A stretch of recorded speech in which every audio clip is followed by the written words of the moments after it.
One of the best reasons why my yard is looking like a flower market and a tomato and corn business is because that's what we've done.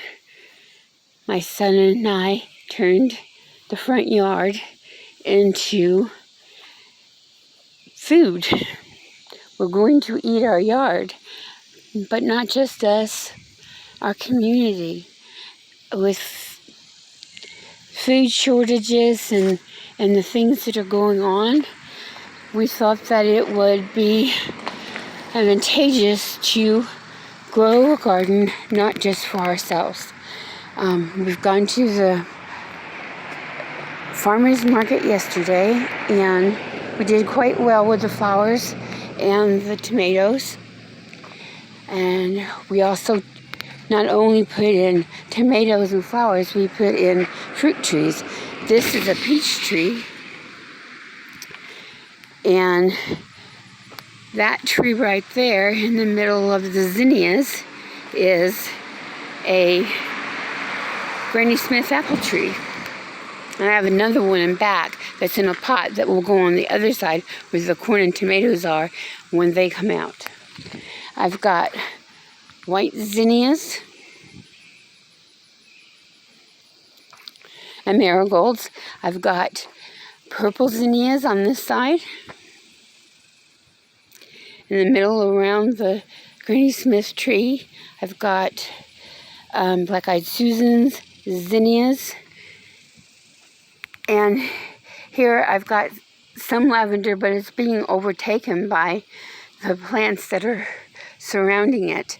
I've got candy cane zinnias, beautiful orange variegated zinnias. And then amongst it is wildflowers, bachelor buttons, black-eyed Susans, coxcombs. Coxcombs are a beautiful, beautiful plant. Look like velvet. And they kind of feel like velvet. It's gorgeous. And I had Shasta daisies, which we've had tremendous heat the last week and a half, and in this is Sunday, and this week is also supposed to be triple digits. And so this is the front yard. This is what you see from the porch. If we cross the driveway, then I have where I've always grown my garden. When my husband was alive, we grew our tomatoes and our cabbages and such on this side of the yard. And I've got the tallest sunflowers I've ever grown. And they were a hit yesterday at the farmer's market. I had a 5-gallon bucket with zinnias and sunflowers and black-eyed Susans, and I sold them all. We have strawberries in tires, tomatoes in cattle feed buckets, and I have tried to grow zucchini again.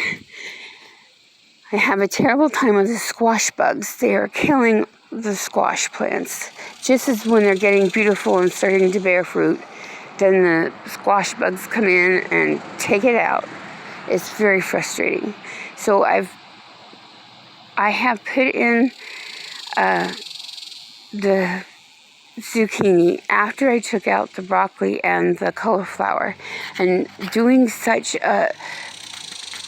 later in the season, I'm trying to outwit those squash bugs. I'm hoping that it'll work. Then I have more tomatoes in this bed that used to have cabbage in it. I have my herbs in tires also.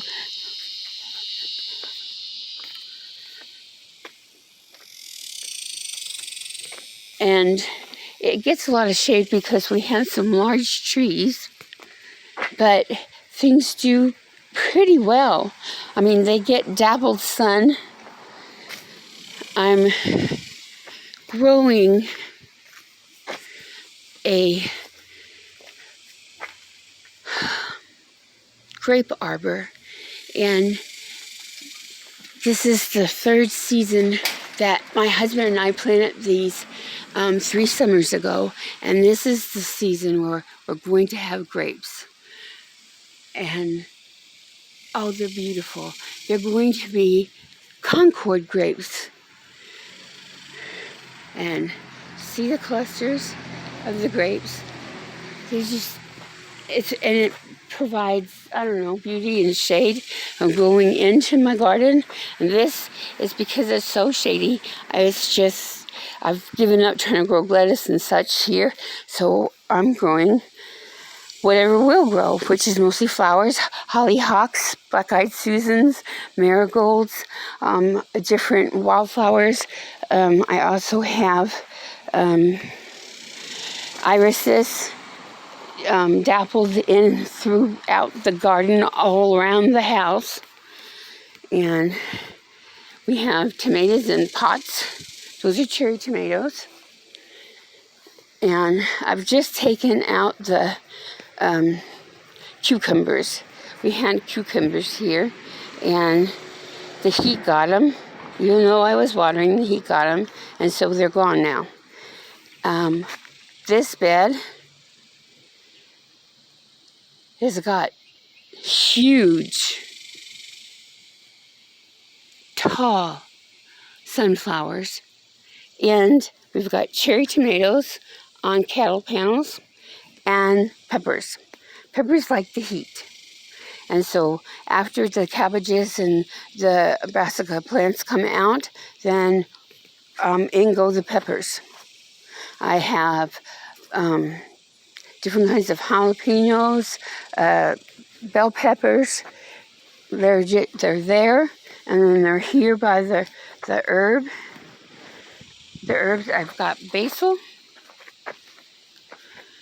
and oregano. I have mint and sage. I planted thyme, and the seeds did not germinate, so I don't have any thyme this year. And these are the strawberries. I've got 3 containers of strawberries. We did have 5. We lost 2 tires of strawberries. And these tomatoes are the mortgage lifters from Baker Creek Seed Company. Here is an up-close view of the zucchini plants. I have a birdhouse gourd right here that I'm trying to grow up and over in this trellis that my son and I put up from a cattle panel.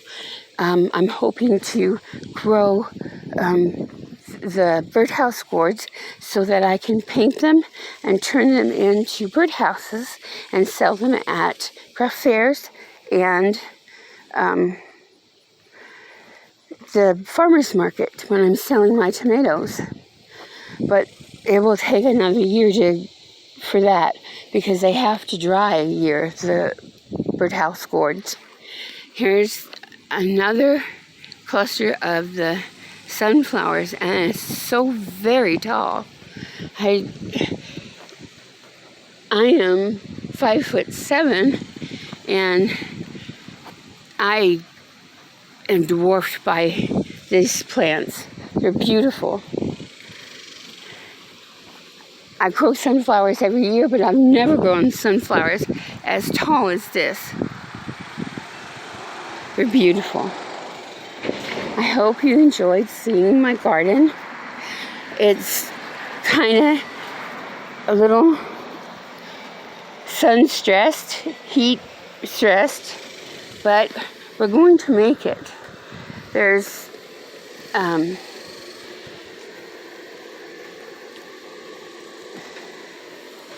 many applications to use the different plants, not just in cut flowers, but Here I have echinacea growing, and the different properties in the plants and what they can do to help our health.